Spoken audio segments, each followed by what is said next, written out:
just want to show you where I'm getting some of my supplies. These snaps, I love them. I bought them from Peanut Sister Designs. They're on Etsy.com. And here, look how big. These are big. And then these ones are the ones I'll be using on the boning straps. And these ones, when these are snapped, they are not going anywhere. They snap tight. I love them. And then I am putting, these are little felt backers.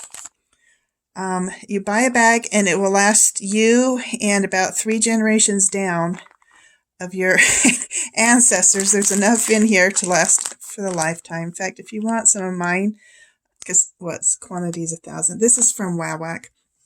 I'll just mail you out some because there's no way I will ever use all of these. But these are nice to put behind the snaps if they're on a place that's covered with lace, something that's not transparent. Of course, you don't want to put them on a place where it's transparent because then you get a big white dot. But just wanted to show you some of those supplies.